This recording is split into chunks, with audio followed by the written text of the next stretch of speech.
For the record, this is the CVR of U.S. Airways Flight 1549, January 15th, 2009. Gentlemen, headsets.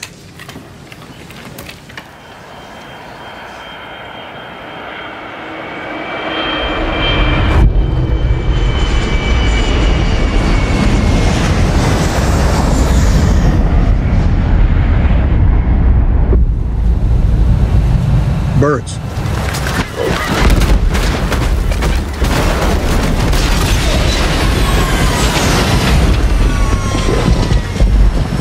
Oh, yeah.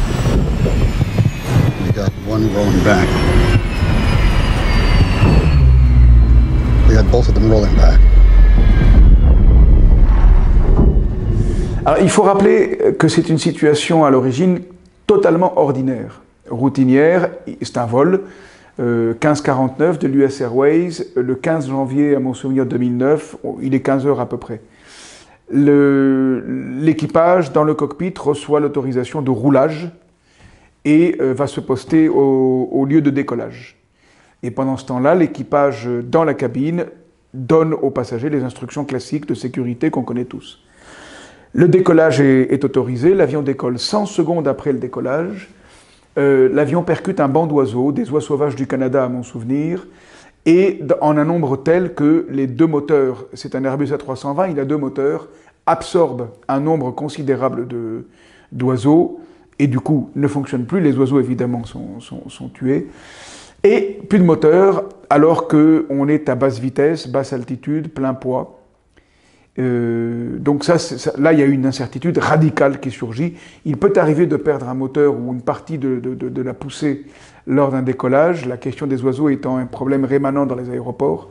Mais l'ensemble des moyens de poussée d'un avion, ça n'arrive quasiment jamais, ou voire jamais. Là, ça arrive. Et donc l'équipage constate que les deux moteurs ne marchent plus.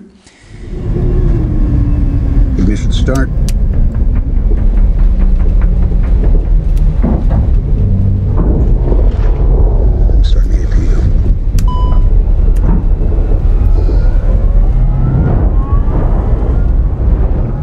My aircraft. Your aircraft. Get at the QR engine. Priority left. Loss of thrust on both engines. Mayday, mayday, mayday. This is Cactus 1549. Hit birds. We've lost thrust on both engines. We are turning back towards LaGuardia. Okay, you need to return to LaGuardia. Turn left heading 220. 220. Which engines did you lose? Both engines. Le protocole dit quelque chose qui tient du bon sens, que lorsqu'on perd les moteurs, il faut tenter de les redémarrer, et donc il tente de redémarrer les moteurs. La raison de cette observation, c'est que pendant ce temps-là, l'avion continue d'avancer. Et la tour de contrôle va préconiser un retour à l'aéroport de départ, et on peut dire, bien que ce soit techniquement faux, que le fait que l'avion continue d'avancer est un problème.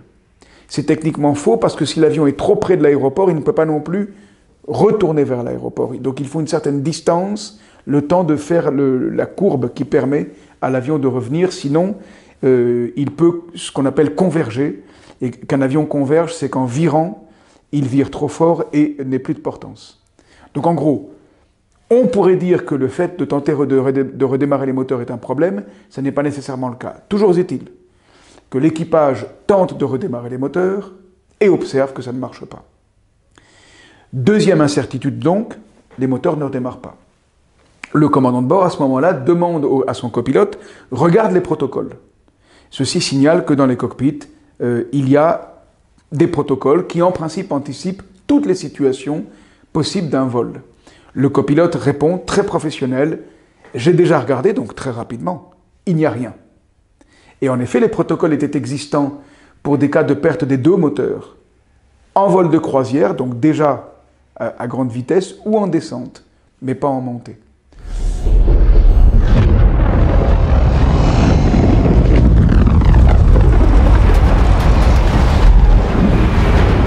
Remaining engine mode selector ignition. Ignition? Ignition. Thrust levers confirm idle. Idle. Airspeed, optimum relay 300 knots. We don't have that. No, we don't.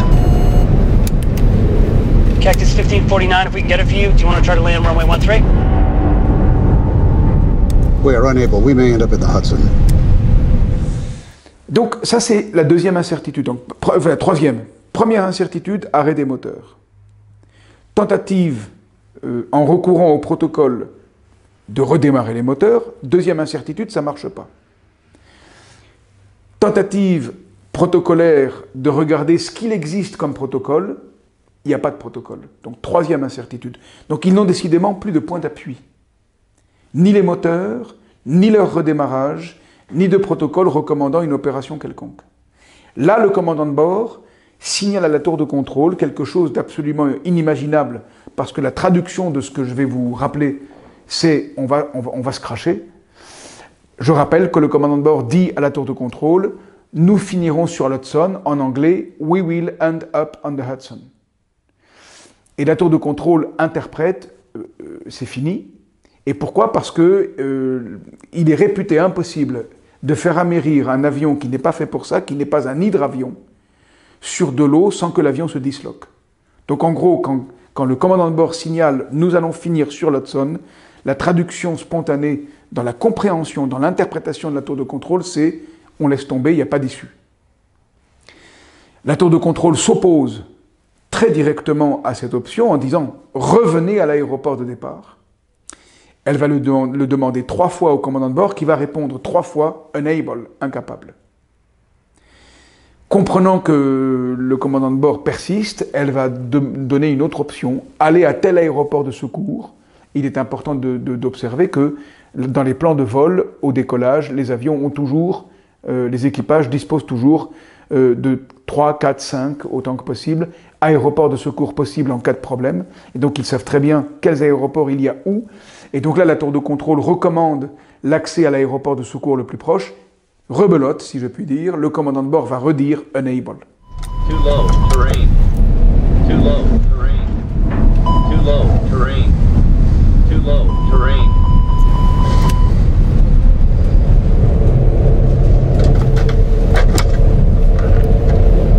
This is the captain. Brace for impact. 500.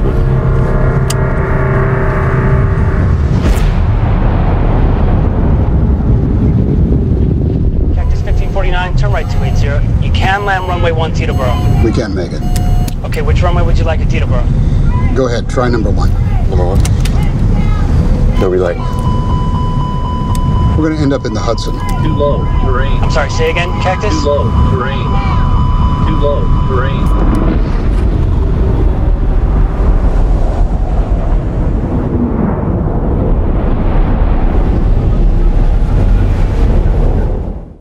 Donc on est dans une situation où il y a comme une défaillance progressive, radicale du point d'appui.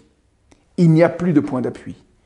Donc il y a du vide sous l'avion, c'est le cas de le dire, il y a une incertitude totale, et le commandant de bord prend une décision qui paraît totalement irréaliste, surréaliste à la tour de contrôle, qui est de tenter d'amérir. 150 knots. Got flaps 2, you want more? No, let's stay at 2. You got runway 29 available at Newark. It'll be 2 o'clock at 7 miles. You got any ideas? Caution, terrain. Actually, no. Terrain, terrain. Pull up, pull up. Pull up.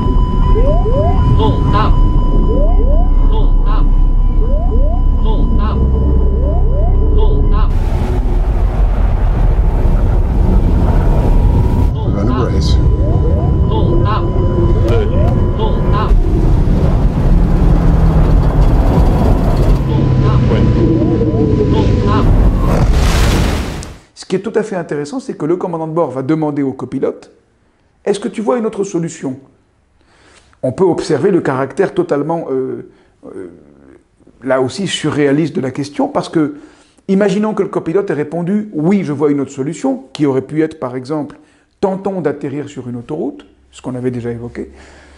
Dans ce cas-là, s'entamerait une discussion qui n'a aucun sens, parce qu'ils sont en train de tomber et ils sont à quelques secondes de l'impact sur l'eau. Mais quelle est la fonction de cette question? Ce n'est pas nécessairement une fonction de réflexion collective sur la base d'un désaccord possible. C'est peut-être plutôt simplement de poser une question avec une forte probabilité de réponse qui consiste à répondre « ben non, je ne vois pas d'autre option » de la part du copilote. Mais pour le commandant de bord, c'est un moyen, en passant par le langage, de s'assurer que le copilote va bien être avec lui. Et c'est essentiel, pourquoi? Parce que dès que le copilote répond « je ne vois pas d'autre solution », les derniers mots opérationnels, cette fois-ci, du commandant de bord vont être my control, mon contrôle, ce qui veut dire je vais amener l'avion sur l'eau, et en sous-entendu, tacitement, ça veut dire prépare l'avion.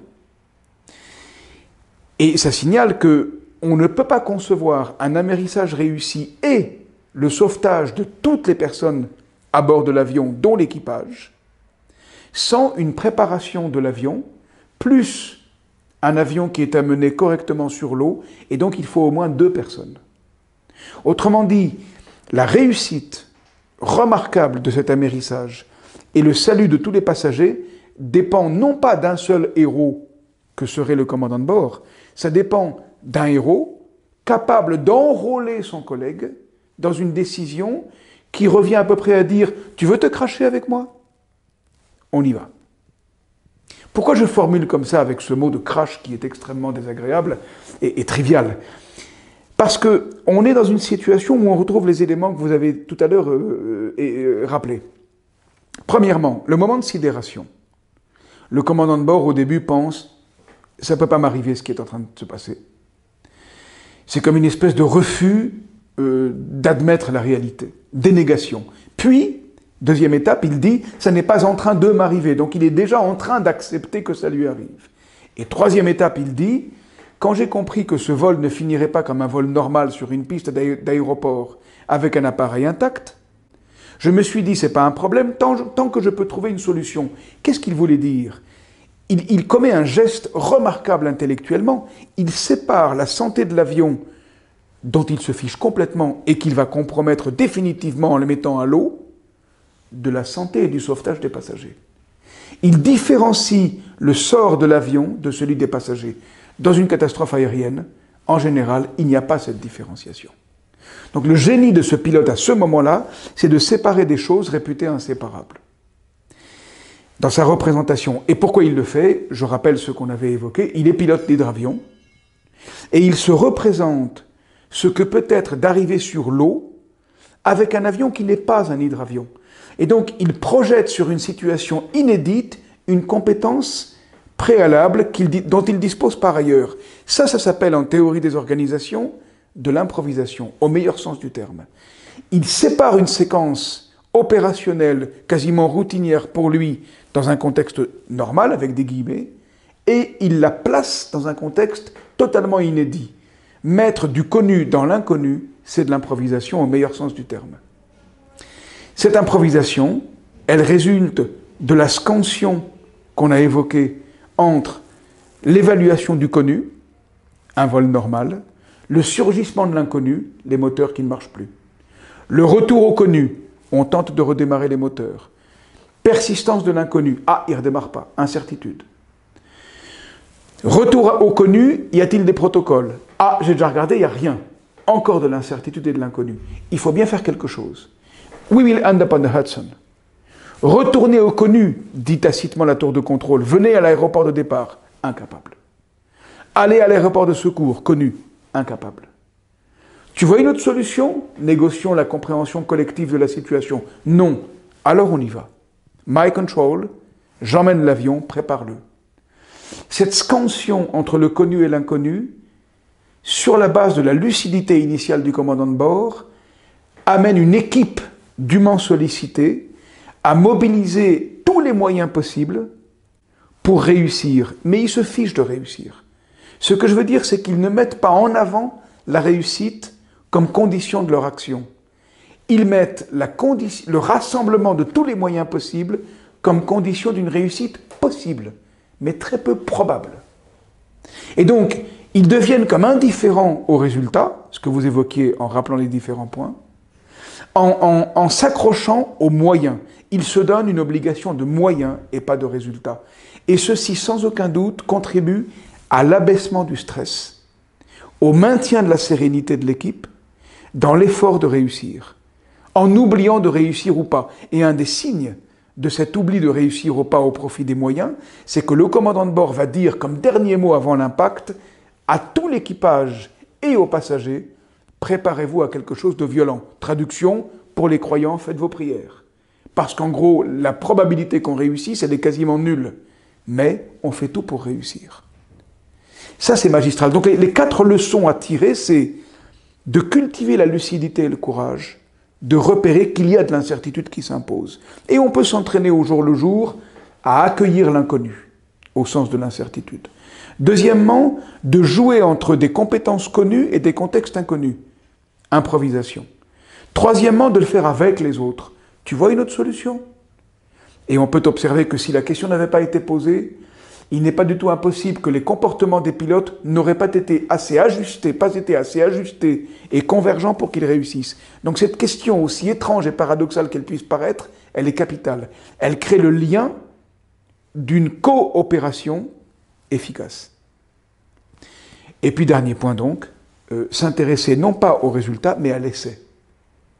Ces 4 points-là, je crois, définissent bien ce que c'est qu'une décision au sens fort. Là, c'est la décision d'amérir, réputée impossible en principe.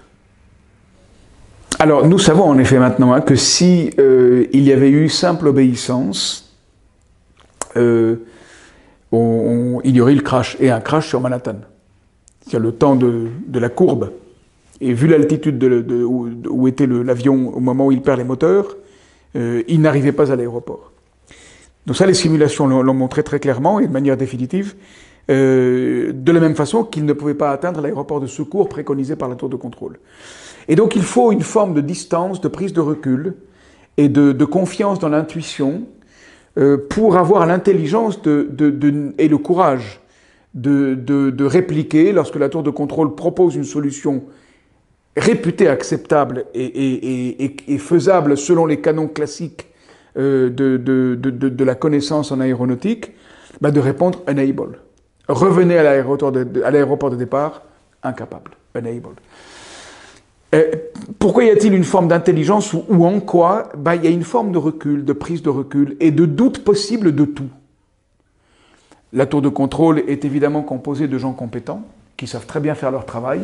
Malgré tout, ils peuvent avoir une perception des choses qui ne correspond pas à ce qui est véritablement en train de se passer. Et l'histoire, le procès qui a eu lieu en quelque sorte, l'audition en tout cas de l'équipage après le vol, qui n'est pas devenu un accident, qui est resté un incident, à part pour l'avion. Mais l'histoire et la compréhension qu'on a de l'histoire par les simulations montrent qu'il était capital de dissoudre les savoirs préexistants, d'être capable de douter des solutions proposées par la tour de contrôle pour envisager quelque chose qui était réputé impossible. Et donc il ne s'agit pas d'insubordination évidemment capricieuse au sens d'un acte arbitraire, etc. Il s'agit d'une intuition qui laisse penser non seulement au commandant de bord, mais également au copilote lorsqu'il répond « je ne vois pas d'autre solution », qui laisse penser que c'est la seule chose qui reste à tenter, susceptible de sauver l'ensemble de la situation. Même à la marge. Mais donc ce n'est pas une insubordination gratuite, certainement pas un acte arbitraire, et c'est une manifestation de très grande intelligence au sens, dans une situation extrêmement urgente, d'une capacité à prendre distance avec les protocoles connus, en s'apercevant que ce qui est connu et réputé normal en situation normale, là, est devenu infaisable. Voilà, je crois, comment on peut réagir sur la base de votre question. Il a une formation initiale de très très haut vol, si on peut dire, et ça s'impose ici, pilote d'avion de combat. Et c'est peut-être encore plus compliqué ou complexe à piloter qu'une navette spatiale. Donc un entraînement initial dans sa carrière de pilote extrêmement exigeant, efficace. Deuxièmement, il est toujours resté consultant en sécurité aérienne, donc en gestion de situations urgentes. Et troisièmement, ce qui sauve aussi encore la situation ici, il est pilote d'hydravion. Mais le deuxième point est capital, il s'entraîne en entraînant les autres constamment à être confronté à l'urgence.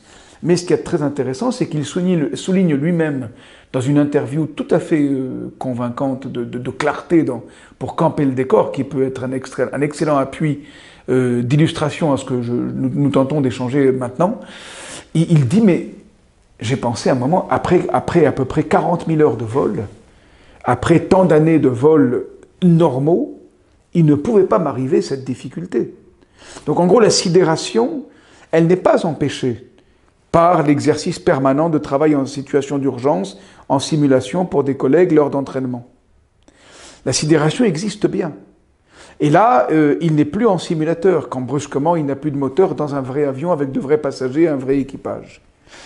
Et donc la sidération est bien réelle, mais je fais l'hypothèse que l'exercice permanent de réfléchir à l'urgence maintient cet individu, et du coup on pourrait généraliser le propos, peut maintenir n'importe qui en capacité de prise de recul.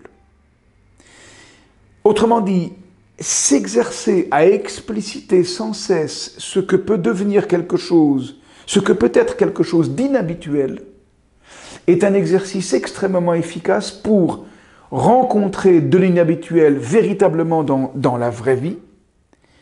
Ça n'enlève pas la sidération potentielle de ce que provoque une gigantesque incertitude, le surgissement brusque d'une gigantesque incertitude, mais cultiver une forme d'habitude, s'entraîner à rencontrer de l'inhabituel est un exercice excellent pour la prise de recul. On ne saurait trop recommander des exercices fondés sur ce principe à toute organisation qui souhaite cultiver sa résilience et sa durabilité dans un environnement où, tout le monde le dit maintenant, hein, on a besoin d'agilité.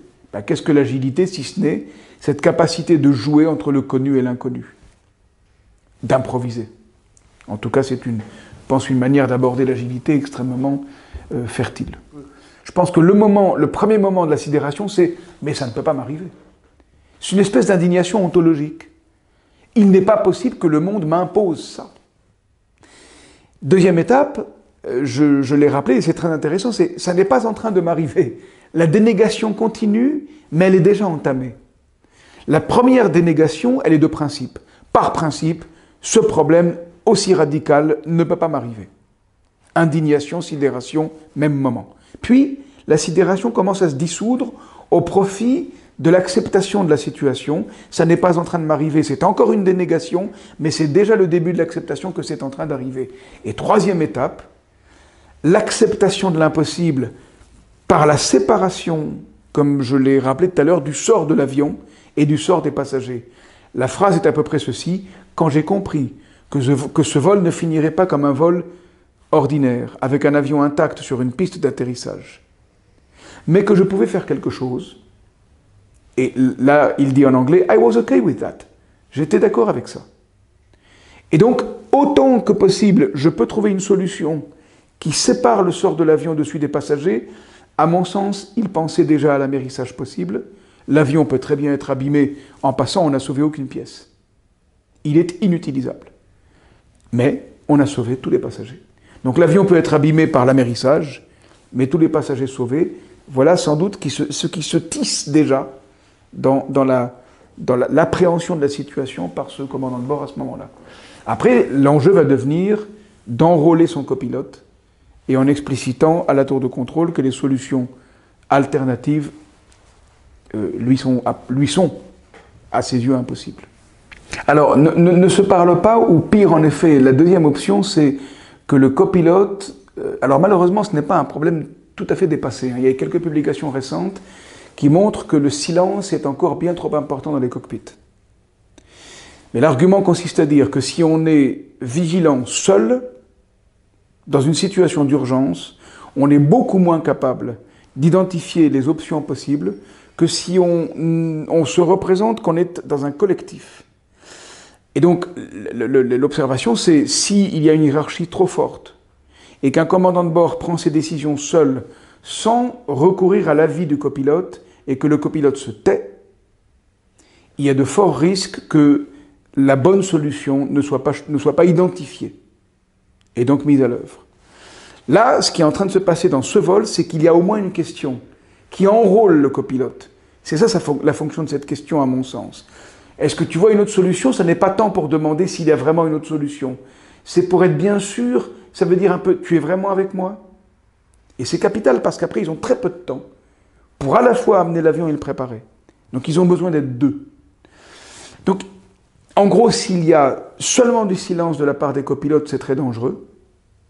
S'il y a une prise de parole qui fabrique du collectif, c'est extrêmement efficace. Et le premier danger peut s'identifier en renvoyant malheureusement à ce qui s'est passé pour le vol de Air France le Rio-Paris, c'est que deux pilotes dans un cockpit peuvent faire des choses contradictoires sans le savoir. Il faut se rappeler que sur les avions, il y a double commande, que sur certains Airbus, et c'est le cas pour le A340, les commandes sont de part et d'autre des deux pilotes, à gauche du pilote de gauche et à droite du pilote de droite. Donc à gauche du commandant de bord et à droite du copilote, et chacun d'eux peut manipuler certaines commandes sans que l'autre le voie. Et ça, c'est ce qui s'est passé en partie, en tout cas, sur le vol Rio-Paris. Et c'est catastrophique. C'est une divergence opérationnelle qui contribue à la catastrophe. Donc il faut absolument qu'un équipage forme un véritable collectif. Ça n'empêche pas d'être en désaccord. Encore faut-il le dire, l'expliciter. Et dans le Rio-Paris, il n'y a pas du tout assez eu de prise de parole explicite sur ce que chacun faisait. La fonction de la question, elle est d'amener le copilote, mais ce n'est pas sous contrainte. C'est quand même une question. Il libère quand même, et très paradoxalement bien sûr, la possibilité d'un désaccord. Sur le principe, libérer la possibilité même d'un désaccord, s'il y a une confiance initiale, qui est là alimentée par un caractère extrêmement rigoureux des protocoles, qui favorise la convergence opérationnelle des acteurs. Donc s'il y a quelque chose qui favorise la convergence des acteurs, il est très très utile d'oser la possibilité d'un désaccord, y compris dans une situation aussi extrême que celle qu'on est en train de commenter. Autrement dit, pour généraliser le propos à des décideurs, si dans une entreprise, une organisation, des leaders sont assez habiles pour favoriser une convergence habituelle des équipes, grâce à des protocoles, des processus, mais aussi grâce à une confiance régulièrement favorisée, on peut imaginer que la gestion de situations de crise peut devenir infiniment plus efficace que lorsque cette confiance n'existe pas, parce qu'elle autorise une véritable prise de parole, y compris une ouverture de possibles divergents, pourtant en situation d'extrême urgence et de court terme, ce qui est le cas dans cet avion. Donc il y a une fonction très ambivalente. On peut dire, comme vous l'avez dit, le commandant de bord a déjà décidé, mais en même temps, attention, le cas est si extrême qu'on sait très bien que quand un commandant de bord a déjà décidé seul, ça peut être extrêmement délétère par rapport à la réussite effective de l'opération. Et du coup, l'une des fonctions de la question, qui provoque en l'occurrence d'amener totalement jusqu'au bout le copilote avec le commandant de bord dans cette décision, c'est de fabriquer de la convergence. Donc, elle ouvre la divergence possible, elle a pour effet de fabriquer une convergence opérationnelle immédiate. Et ça, c'est sur le plan pratique remarquablement efficace. On ne peut pas généraliser le propos, poser des questions qui ouvrent les divergences dans des situations d'urgence et vous obtiendrez une convergence. Non. Mais là, ça marche. Et je crois qu'une des raisons pour lesquelles ça marche, c'est parce qu'il y a des protocoles à la fois très précis.